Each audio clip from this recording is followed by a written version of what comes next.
당신은 지금 이 순간에도 확신하고 있습니다. 주시장이 어떻게 움직일지, 내 사업이 왜 성공할 수밖에 없는지, 저 사람의 성격이 어떤지. 우리는 끊임없이 안다고 생각합니다. 그리고 그 확신 속에서 결정을 내리고 돈을 투자하고 인생의 방향을 정합니다. 하지만 솔직히 말해봅시다. 우리가 안다고 말할 때 사실은 대부분 들어봤다고 말하고 있는 겁니다. 오늘 제가 여러분께 던지고 싶은 질문은 이것입니다. 당신이 아는 것들 중에서 정말로 확실한 것이 얼마나 될까요? 그리고 더 중요한 질문, 당신이 모른다는 사실을 인정하지 못하는 그 태도가 당신을 얼마나 가난하게 만들고 있을까요? 우리 사회는 알물 숭배합니다. 학교에서는 정답을 맞힌 사람에게 보상을 주고, 회사에서는 확신에 찬 프레젠테이션을 하는 사람이 승진합니다. SNS에는 모든 것을 아는 듯한 전문가들이 넘쳐나고, 유튜브에는 단 10분 만에 인생의 답을 알려준다는 영상들이 범람합니다. 이런 세상에서 저는 모릅니다라고 말하는 것은 무능함을 고백하는 것처럼 느껴집니다. 그래서 우리는 모르면서도 아는 척합니다. 조금 들은 이야기를 마치 확실한 진리처럼 포장하고, 한 번 읽은 기사를 근거로 세상을 재단하며 우연히 성공한 경험을 절대적인 법칙으로 착각합니다. 그리고 이 착각 속에서 우리는 치명적인 실수를 저지릅니다. 2008년 금융위기를 기억하십니까? 월스트리트의 최고 엘리트들이 모여서 만든 금융상품이 전 세계 경제를 무너뜨렸습니다. 그들은 자신들의 수학 모델을 확신했고 리스크를 완벽하게 계산했다고 믿었습니다. 하지만 그들이 몰랐던 것은 그들이 모른다는 사실이었습니다. 확신은 그들을 파산으로 이끌었고 수백만 명의 평범한 사람들을 거리로 내몰았습니다. 이것이 바로 알매 착각이 가져오는 재앙입니다. 이제 우리는 시간을 거슬러 올라가 기원전 5세기 아테네로 가야 합니다. 그곳에는 한 남자가 있었습니다. 재산도 없었고 책도 쓰지 않았으며 학교도 세우지 않았습니다. 그저 시장 한복판을 돌아다니며 사람들에게 질문을 던졌을 뿐입니다. 그의 이름은 소크라테스였습니다. 당시 아테네에는 소피스트라 불리는 지식인들이 있었습니다. 그들은 돈을 받고 수사학을 가르쳤고 어떤 주제에 대해서든 유창하게 말할 수 있었으며 자신들이 지혜를 소유하고 있다고 주장했습니다. 사람들은 그들에게 몰려들었습니다. 왜냐하면 그들은 알고 있었기 때문입니다. 그런데 소크라테스는 달랐습니다. 델포이 신전의 신탁이 자신을 가장 지혜로운 자라고 말했다는 이야기를 듣고 그는 깊이 의아했습니다. 왜냐하면 그는 자신이 아무것도 모른다는 것을 너무나 잘 알고 있었기 때문입니다. 그래서 그는 실험을 시작했습니다. 아테네에서 지혜롭다고 소문난 사람들을 찾아가 그들이 정말로 아는지 확인해 보기로 한 것입니다. 정치가들, 시인들, 장인들. 그는 그들에게 질문했습니다. 정의란 무엇인가? 용기란 무엇인가? 처음에 그들은 자신 있게 대답했습니다. 하지만 소크라테스가 계속해서 질문하고 그들의 답변 속 모순을 드러내고 더 깊이 파고들자 그들은 말문이 막혔습니다. 그들은 자신들이 안다고 생각했던 것이 사실은 막연한 편견이나 들은 이야기의 반복에 불과했다는 것을 깨달았습니다. 생각해 보십시오. 우리도 똑같지 않습니까? 소크라테스는 이 과정을 통해 중요한 발견을 했습니다. 사람들은 모르면서 안다고 착각하고 있었고 그 착각이야말로 진정한 무지였다는 것입니다. 반면 소크라테스 자신은 자신이 모른다는 것을 알고 있었습니다. 그리고 바로 이 지점에서 신탁의 의미가 분명했습니다. 소크라테스가 가장 지혜로운 이유는 그가 가장 많이 알아서가 아니라 그가 자신의 무지를 정확히 인식하고 있었기 때문입니다. 이것이 바로 유명한 무지의 지입니다. 아테네의 지식인들은 왜 소크라테스를 그토록 증오했을까요? 왜 그들은 결국 그를 법정에 세우고 사형을 선고했을까요? 소크라테스는 그들의 권위를 무너뜨렸습니다. 그리 쌓아온 지적 권위, 사회적 지위, 경제적 이득의 기반이 되는 그 확신의 성을 무너뜨린 것입니다. 자본주의 이전의 사회에서도 그리고 지금 자본주의 사회에서도 알은 권력이기 때문입니다. 안다는 것은 통제할 수 있다는 의미이고 예측할 수 있다는 의미이며 따라서 이익을 얻을 수 있다는 의미입니다. 하지만 여기서 역설이 발생합니다. 진정한 권력은 알면서 나오는 것이 아니라 모름을 인정하는 데서 나온다는 것입니다. 왜 그럴까요? 1999년 코넬 대학교의 심리학자 데이비드 더닝과 저스틴 크루거는 획기적인 연구를 발표했습니다. 사람들에게 논리, 문법, 유머 감각 등 다양한 영역에서 테스트를 보게 한 후 자신의 점수를 예측하게 했습니다. 결과는 충격적이었습니다. 가장 낮은 점수를 받은 사람들이 자신의 능력을 가장 과대평가했습니다. 하위 25% 그룹은 자신이 평균 이상이라고 생각했습니다. 반면 상위 그룹은 자신의 능력을 오히려 약간 과소평가하는 경향이 있었습니다. 이것이 바로 더닝크루거 효과입니다. 무능한 사람은 자신의 무능을 인식할 능력조차 없다는 것입니다. 그들은 자신이 모른다는 사실을 모릅니다. 그래서 확신에 차 있고 자신만만하며 위험을 과소평가합니다. 반면 진정으로 유능한 사람은 영역이 얼마나 복잡하고 넓은지 알기 때문에 신중하고 겸손합니다. 이것은 단순한 심리적 현상이 아닙니다. 뇌의 구조적 특성입니다. 우리 뇌는 패턴을 인식하도록 진화했습니다. 조금만 정보가 들어와도 뇌는 즉시 전체 그림을 그리려 합니다. 빈 곳을 추측으로 채우고 일관된 이야기를 만들어냅니다. 원시 시대에는 이것이 생존에 유리했습니다. 숲에서 호랑이의 꼬리끝만 봐도 호랑이다 라고 판단하고 도망치는 것이 생존율을 늦췄으니까요. 하지만 현대 자본주의 사회는 다릅니다. 여기서는 잘못된 확신이 당신을 죽이지는 않지만 가난하게 만듭니다. 당신이 시장을 안다고 확신하고 전 재산을 투자했다가 망하는 것. 당신이 소비자를 안다고 확신하고 만든 제품이 팔리지 않는 것. 당신이 직원들을 안다고 확신하고 내린 결정이 조직을 무너뜨린 것. 이 모든 것이 삶의 착각이 만들어내는 경제적 재앙입니다. 더 나아가 우리 뇌에는 확증 편향이라는 강력한 메커니즘이 있습니다. 일단 우리가 어떤 것을 안다고 믿게 되면 뇌는 그 믿음을 확인해주는 정보만 받아들이고 반대되는 정보는 무시하거나 왜곡합니다.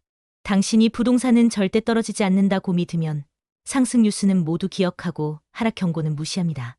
당신이 우리 회사 방식이 옳다고 믿으면 성공 사례는 증거로 삼고 실패 신호는 예외로 치부합니다.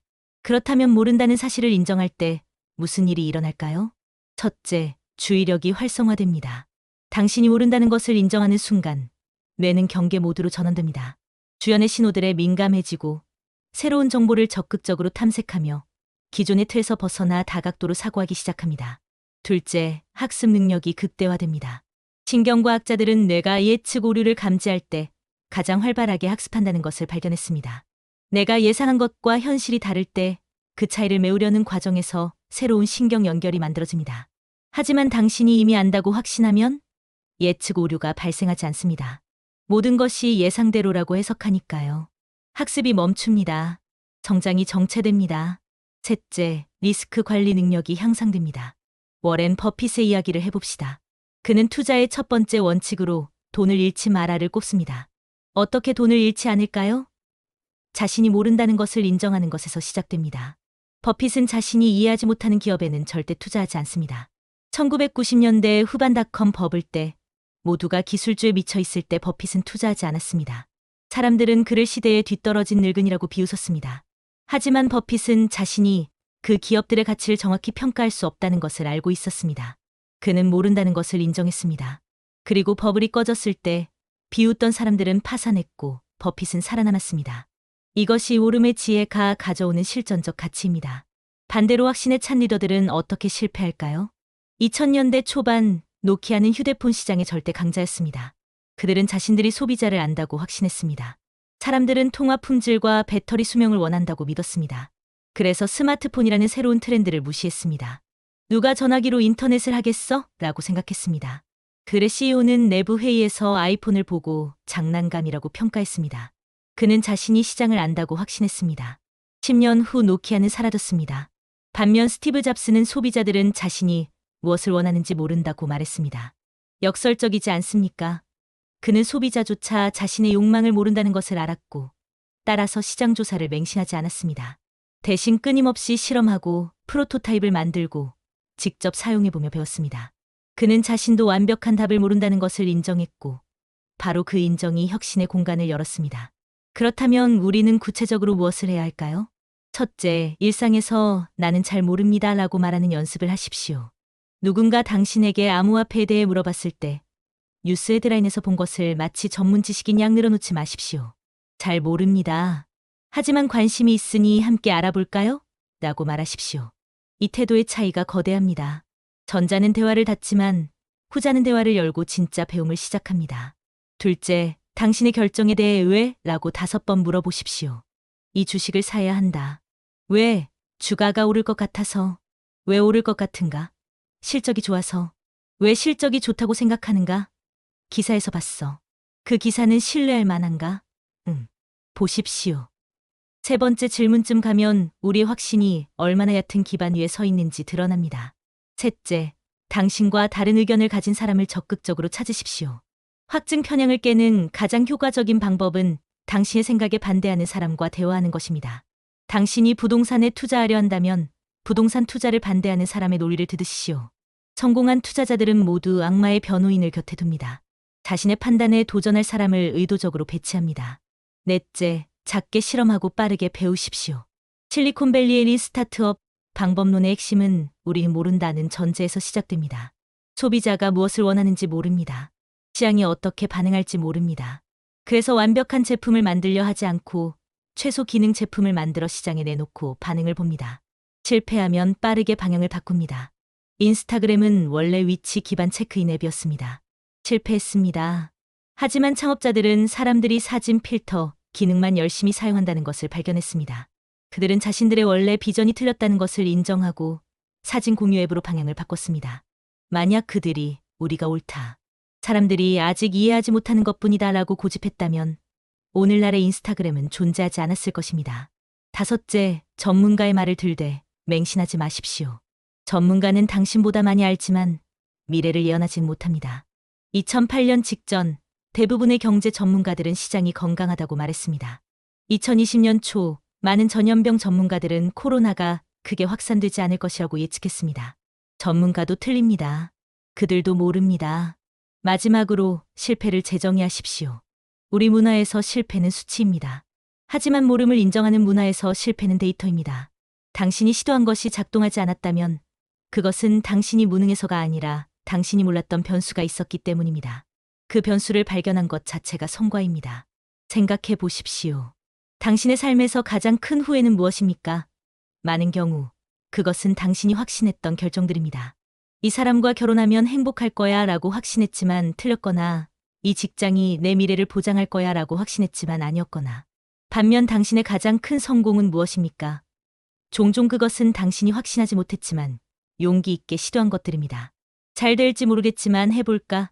라는 겸손한 실험이 예상치 못한 기회를 열었습니다. 확신은 당신을 한 방향으로 몰아붙이지만 겸손은 당신에게 옵션을 열어둡니다. 자본주의는 본질적으로 불확실성의 개인입니다. 시장은 예측 불가능하고 소비자는 변덕스러우며 기술은 끊임없이 진화합니다. 이 환경에서 살아남는 것은 가장 많이 아는 사람이 아니라 가장 빠르게 배우는 사람입니다. 그리고 빠르게 배우기 위한 첫 번째 조건은 자신이 모른다는 것을 인정하는 것입니다. 당신이 이미 안다고 생각하는 순간 배움의 문이 닫힙니다. 당신이 모른다고 인정하는 순간 온 세상이 당신의 교실이 됩니다. 소크라테스는 독배를 마시면서도 끝까지 질문을 멈추지 않았습니다. 죽음 이후에는 무엇이 있는가? 그는 확신하지 않았습니다. 천국이 있다고 주장하지도 없다고 단정하지도 않았습니다. 그저 나는 모른다. 하지만 곧 알게 되겠지라고 말했습니다. 죽음 앞에서조차 그의 무지의 지혜는 흔들리지 않았습니다. 이것이 진정한 지적 용기입니다. 모른다는 것은 무능함이 아닙니다. 모른다는 것은 수치가 아닙니다. 모른다는 것은 무한한 가능성입니다. 당신이 모든 것을 안다고 믿는 순간 당신은 그 작은 세계에 갇힙니다. 하지만 당신이 모른다는 것을 인정하는 순간 온 우주가 당신 앞에 펼쳐집니다. 지혜로운 수집가 여러분, 오늘부터 수집해야 할 가장 귀중한 것은 지식이 아닙니다. 질문입니다. 좋은 질문을 수집하십시오. 당신이 모르는 것들의 목록을 만드십시오. 그리고 그 목록이 줄어드는 것을 두려워하지 말고 오히려 늘어나는 것을 환영하십시오. 왜냐하면 그것은 당신의 세계가 확장되고 있다는 증거이기 때문입니다. 그렇다면 이제 질문 하나를 남기고 싶습니다. 지금 이 순간 당신이 가장 확신하고 있는 것은 무엇입니까? 그리고 정말로 그것을 의심할 준비가 되어 있습니까? 더 많은 지혜는 지혜 수집관에서 확인하실 수 있습니다.